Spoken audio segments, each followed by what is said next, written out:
y examen físico segmentario. Ahí ya viene el tema de la siguiente clase, por ejemplo, es cabeza. Impresión general. ¿Qué puntos tomábamos en cuenta? Facies, marcha. Entonces el examen físico permite completar el estudio clínico, iniciado ya por la anamnesis, el interrogatorio. Descubrir alteraciones que el paciente ignoraba presentar, como fiebre, hipertensión, de aquí soplos cardíacos, irreemplazable cuando no se puede contar con una anamnesis. Está en estado inconsciente, está en un cuadro de que solo responde estímulo doloroso, ¿cómo se dice?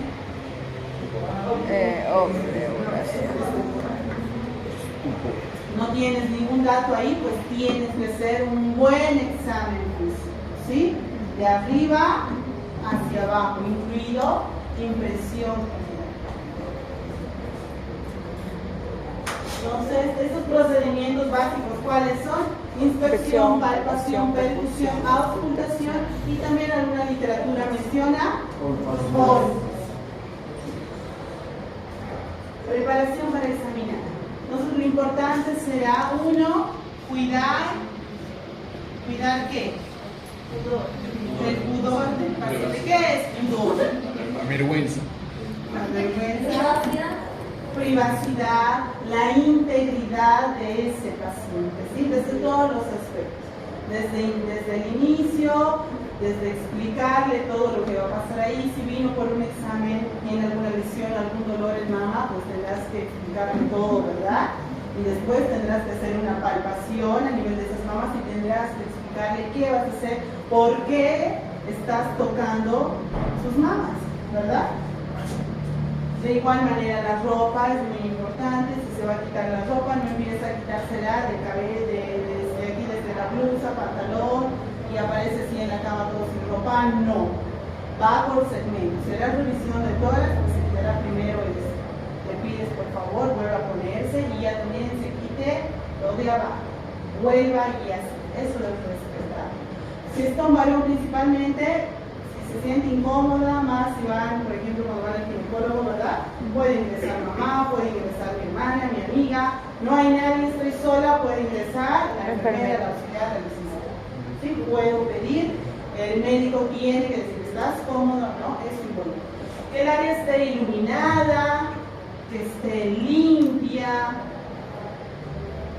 Ahí tenemos entonces, iniciando ya con inspección general, lo que ya vimos, e inspección por segmento, que vamos a empezar a ver desde la próxima clase. Entonces, en la inspección no solo involucra lo que podemos ver así a simple vista, sino también haciendo uso de instrumentos que nos permitan visualizar más allá del ojo. Por ejemplo, en estas imágenes que vemos ahí, un otoscopio, ¿verdad? Para ver conducto auditivo. Ahí tenemos el oftalmoscopio para la revisión del ojito. Y ahí tenemos la revisión del istmo de las fauces, faringe. ¿Qué es istmo de las fauces? El agujero. Sí, el agujero. Ese es el istmo de las fauces. Entonces también en inspección, dependiendo de la actividad que hagas, puede ser una inspección estática o una inspección dinámica. Estática si solo vas a observar como impresión general, ¿verdad? Solo observas, facies, su ropa, todo.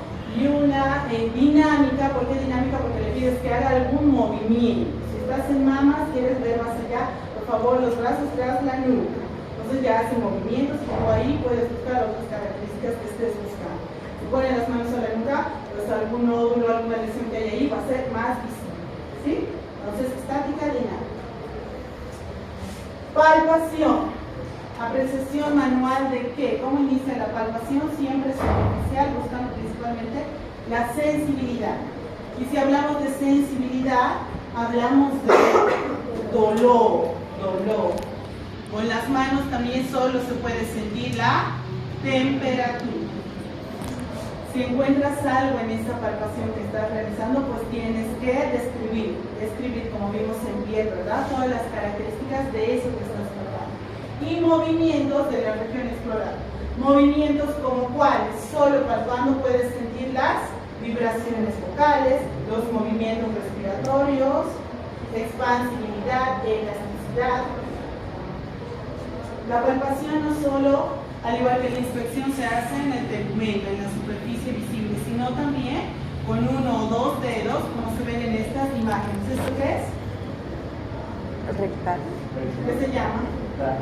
Tacto rectal.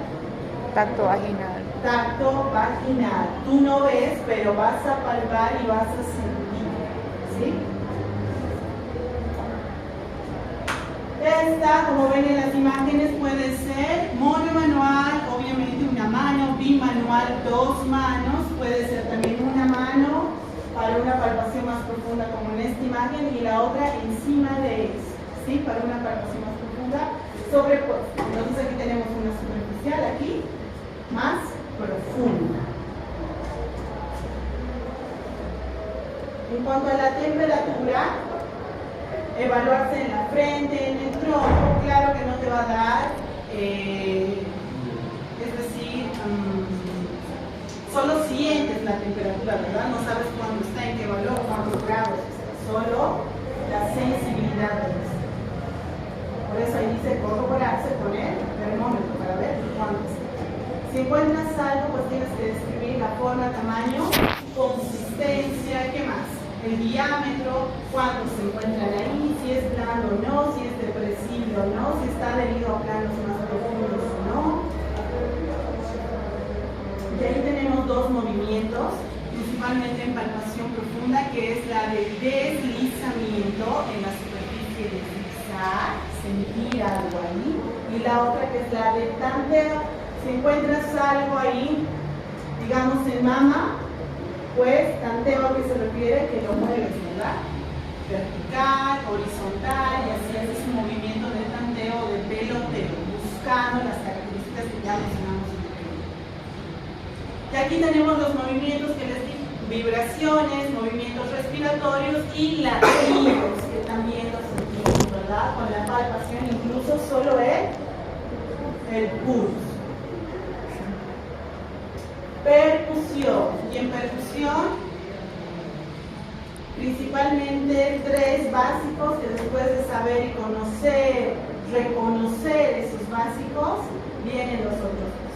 Entonces, cuando realizas la percusión con la técnica índice, dígito, digital, porque aquí viene un dedo, aquí viene el otro, este dedo estará, como en la imagen ahí, adosado a la superficie. Este dedo adosado es el dedo flexímetro, ¿sí?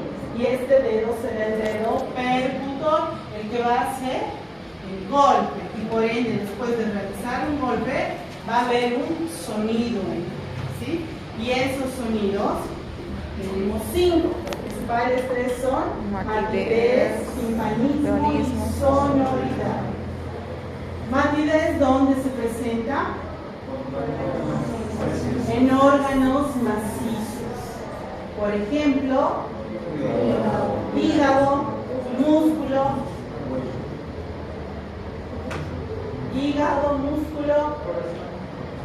corazón, ¿qué más?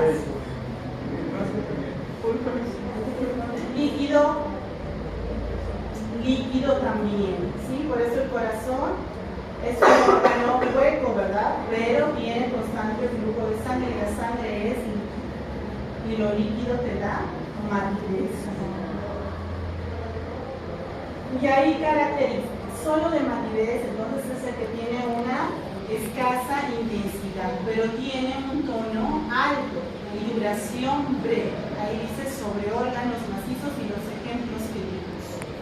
Sonoridad. Este sí tiene una intensidad más fuerte, pero un tono bajo y duración prolongada. Y al contrario, el timpanismo es el que tiene más de todas estas características que hemos mencionado. Ahí está. Intensidad mayor, duración mayor y tonalidad intermedia, pero es el que se escucha como el más agudo y limpio, ¿verdad?